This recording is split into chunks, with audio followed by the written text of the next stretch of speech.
గౌరవ ముఖ్యమంత్రి రేవంత్ రెడ్డి గారు మాట్లాడిన రికార్డు అసెంబ్లీలో అధ్యక్ష కాంగ్రెస్ పరిపాలన గురించి గౌరవ ముఖ్యమంత్రి రేవంత్ రెడ్డి గారు మాట్లాడిన మాటలు వారి మాటలు చెప్తా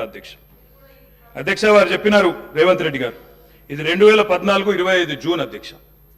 వారి మాటలు నేను కోట్ చేస్తా ఉన్నా అసెంబ్లీ రికార్డు అధ్యక్ష నేను చదువుకోవడానికి హైదరాబాద్లో ఉంటే నా తండ్రి గారు చనిపోతే మా గ్రామానికి పోయినాను పద్ధతి ప్రకారం దాన సంస్కారాలు అయిన తర్వాత స్నానం చేసి ఇంటికి పోవాలి ఎండాకాలం వస్తే ఏ బావిలో కూడా రోజుల తరబడి ఈత కొట్టినామో ఆ బావి ఎండిపోయింది బోర్ దగ్గర పోయి స్నానం చేద్దాం అనుకుంటే కరెంట్ లేదు నాకున్న పరిచయాలతో కరెంటే ఇస్తే బోర్ల నుంచి నీళ్లు వస్తలేవు స్నానం చేయవలసిన సమయంలో నెత్తి మీద నీళ్లు చల్లుకొని ఇంటికి వచ్చినాం అధ్యక్ష తెలంగాణ ప్రాంతం నిర్లక్ష్యం కావడానికి కారణం కాంగ్రెస్ పాలకులన్న విషయం ఇప్పుడు అర్థమైంది అధ్యక్ష ఇది నేను కాదు అధ్యక్ష రేవంత్ రెడ్డి గారు చెప్పిన మాట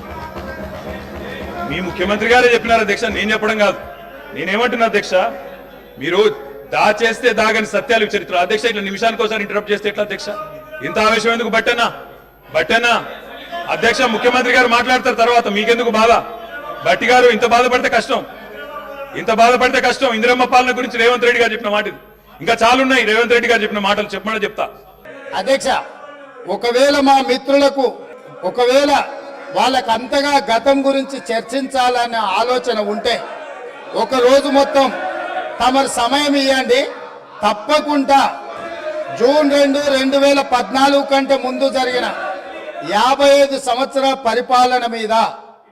సంపూర్ణమైన చర్చ ఇక్కడ పెడదాము ఈ రోజు ఇక్కడ జరుగుతున్న చర్చ జూన్ 2, 2014 నుంచి జరిగిన పరిపాలన చేసిన విధ్వంసము నాయకత్వం యొక్క వ్యవహార శైలి మీద మనం ఈరోజు మాట్లాడుకుంటున్నాము కాబట్టి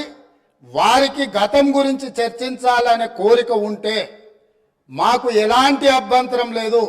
గతంలో జరిగిన పరిపాలనలో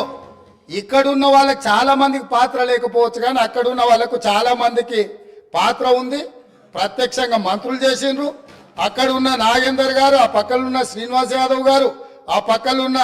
హరీష్ రావు గారు అక్కడున్న కడియం శ్రీహరి గారు ఆ పక్కనున్న పోచారం శ్రీనివాసరెడ్డి గారు ఆ పక్కనున్న గంగుల కమలాకర్ గారు అన్ని పేర్లు మొత్తం అన్ని లిస్టు చదువుతా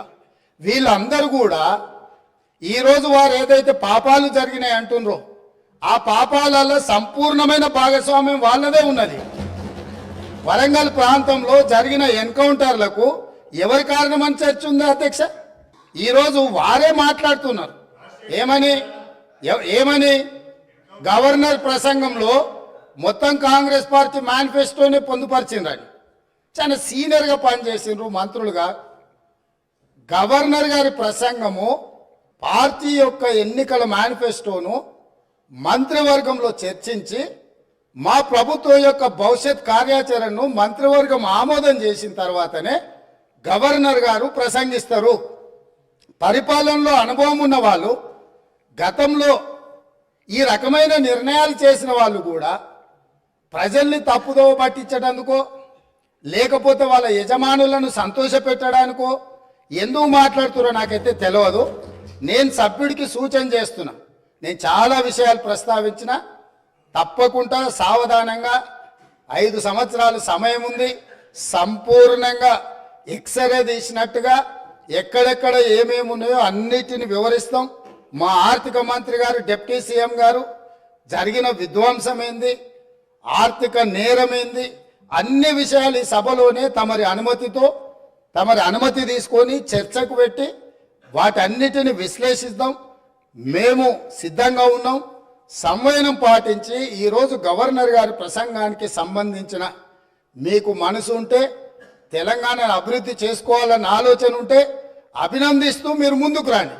లేదు మేము ఇట్లనే ఉంటామంటే పిల్లి శాపనార్థాలకు ఉట్లు తెగిపడవు ఈ శాపనార్థాలు పెడుతూనే ఉంటారు జీవితకాలం కాబట్టి దయచేసి ప్రతిపక్షానికి నేను సూచన చేస్తున్నా మేం పాలకపక్షంగా మా విజన్ డాక్యుమెంట్ని సభలో పెడుతున్నాం మీరు సలహాలు సూచనలు ఇవ్వండి సహేతుకమైన సలహాలు సూచనలకు ఎప్పుడు మేము సిద్ధంగా ఉన్నాము ఎందుకంటే ప్రతిపక్షాలను గౌరవించడం అనే సాంప్రదాయం కాంగ్రెస్ పార్టీకి మొదటి నుంచి ఉంది ఇప్పుడు కూడా ఉంది ఆ సాంప్రదాయాన్ని కొనసాగిస్తామని మీ ద్వారా వారికి తెలియజేయదలుచుకున్నాం